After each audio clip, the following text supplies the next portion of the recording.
If you're about to sneeze, don't do it. The red man will kill you.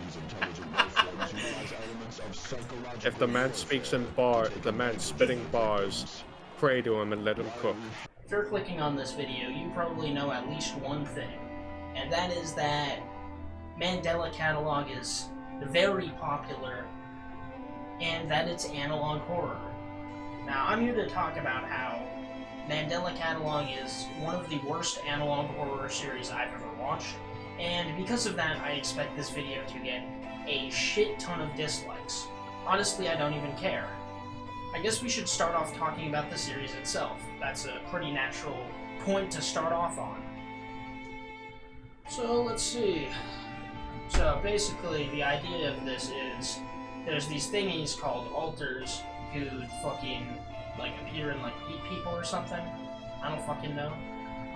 They kind of just, maul people to death. I'm pretty sure they're demonic in nature, and I'm pretty sure they're also just completely immortal. Over the series, there's a lot of really cool things that happen, such as still frames where literally nothing happens for several minutes at a time. Scary moments, such as badly photoshopped faces, and TVs. Horrifying.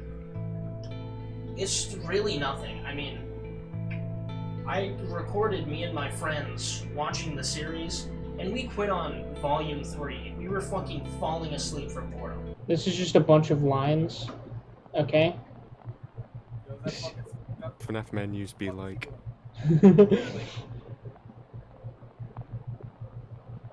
Cool, we have a still frame.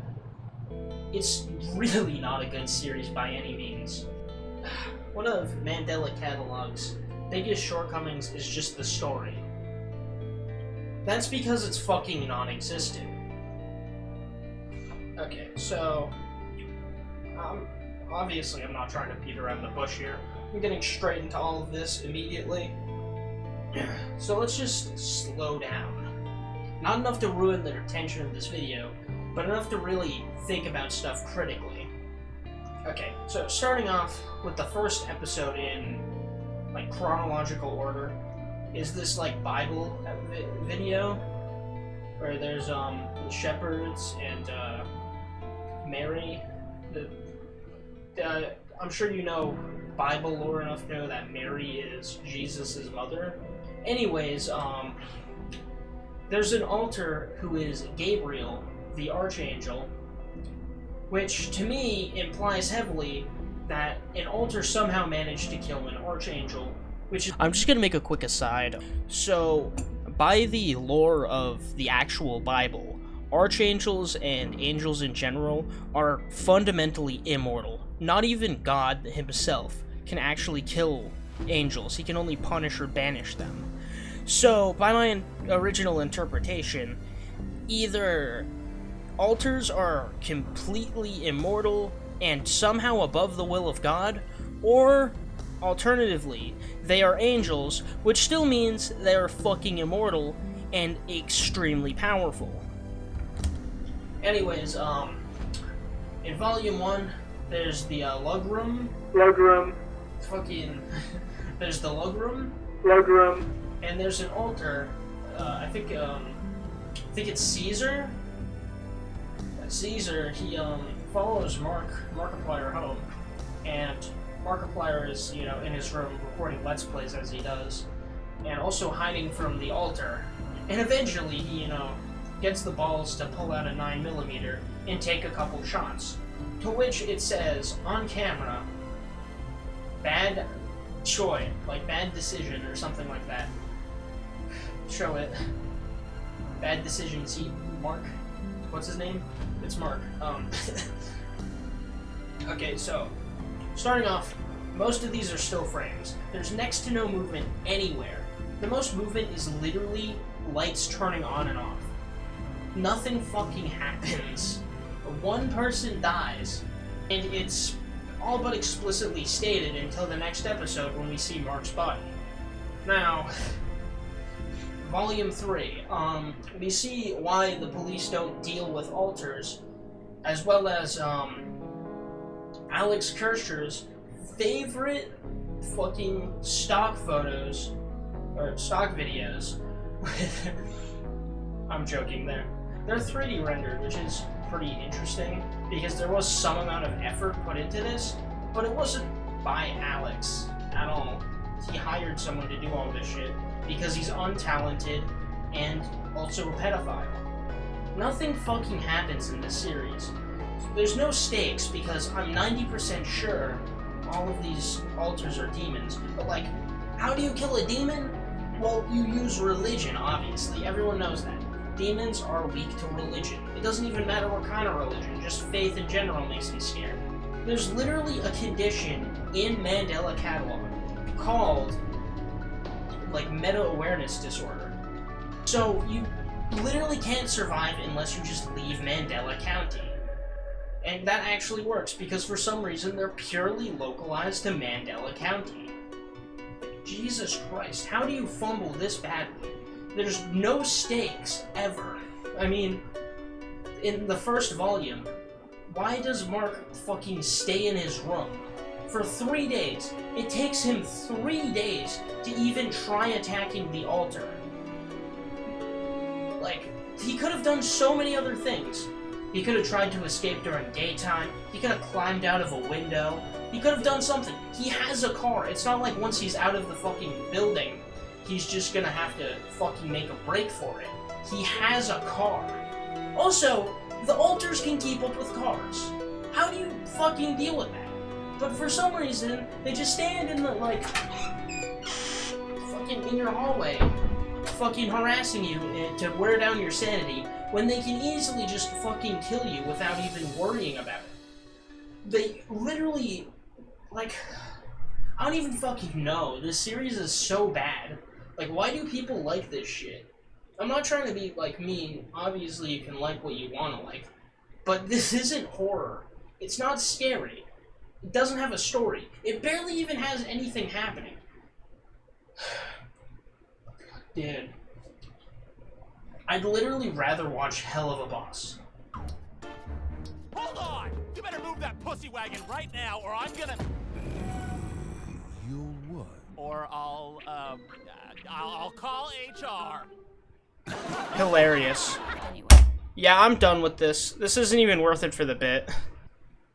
Okay. Maybe that's unfair. Okay, wait. Maybe that's unfair. That's not even the same genre, right? Let's keep it in genre.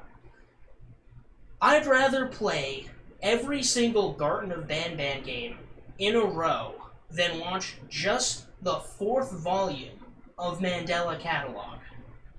Garten of Banban is a pretty infamous game. It is pretty well known specifically because it lacks a lot of the polish and nuance that typically makes horror effective. However, I'd say it is still better than Mandela Catalogue for 3 big reasons. Starting off, there was actual effort put into this. It's kind of unfair, admittedly, because one of these is a shitty internet series and the other is a shitty game. But it's a shitty game that has fully original story, mechanics, characters, and locations. That's not easy to make. Like, even a industry veteran would be struggling to make that on their own. And, like, the story of Garten of Banban isn't necessarily good, but it's actually something. It has progression, it has stakes, and also things actually happen in the games, especially in the later games like the 7th and 8th entries, which I actually kind of like a lot. I mean, I should talk about these in a different video in more depth, but I'll just say for now that the 7th and 8th games are where they really found their footing, and really started to get what the series was really supposed to feel like, making it lean away from horror and more towards campy surrealism with some horror elements still in. It's pretty fucking funny, and it has actual atmosphere. 2 things that Mandela Catalogue lacks, because it's taking itself so seriously that it can't even realize that its story fucking sucks, and it doesn't have any room to be this fucking serious. Like, it's trying to be some kind of SCP style, like, ooh, the alters, ooh. But there's no way to beat them, so there's no stakes. The only thing you can do is just sit down and die. Now that I think about it, that's still kind of unfair, you know? Games and videos are a different thing. How about I find the best possible comparison possible? That was redundant, but you understand what I mean, right? You understand? You still watching? Okay. The Painter is widely considered the worst serious attempt at analog horror ever. It's accrued quite a bit of notoriety for just being a real mixed bag. So starting off, the plot of it is kind of simple, but there's actually things happening. It's very based on shock value, but there's actual story to it and actual things happening, and it doesn't waste your time either. I mean, usually a breakneck pace like that would ruin a horror series. A lot of horror comes from building tension, which needs time. So, not having time to make tension, barely having time to read the fucking text put on screen may seem like a bad thing. But for something this, like, one note, it's actually a saving grace. But the story is also actually relatively strong. So, it's basically about these two serial killers who, one of them looks like L from Death Note, and the other one wears a fucking skin suit. And, they both fucking kill people, like, very brutally, and paint their bodies, like, in surreal ways. And a lot of the shock value comes from the descriptions of the murders, which, like, are honestly pretty effective in the department of, like, shock. Like, I visibly cringed a few times. It's, like, there's some serious stuff happening. Like, goddamn. Like, at one point, one character has their jaw broken, it has a brick shoved down their throat. That's pretty nasty. Yeah, there's a lot of really horrible stuff that happens in that series, but it's more effective than anything Mandela Catalogue does, because it's something, at least. And, like, say what you want about Urban Spook. He's a dickhead, he's a sadist, he's a fucking grifter, but he also has some serious talent. I mean, these paintings, they're a little goofy, but they're also really well made. Like, just shuffle through them. They're really good. Like, again, goofy, a little silly, but also high quality. I mean, and, like, the story actually has plot beats. There's an inciting incident of these murders happening repeatedly, with paintings being found at the scenes. There's rising action, with the murders becoming more common occurrences, and the titular painters actually being spotted on camera, which I'm surprised the police didn't find them. These two are, like, the most fucking serial killers ever. Like, look at them.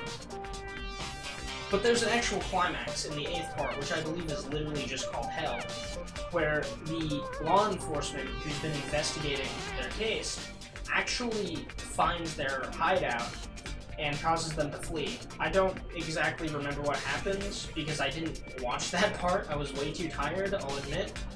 But, like, something actually happens, and that's a lot more than I can say about Mandela Catalogue, which is just a complete fucking snooze fest where nothing happens at all.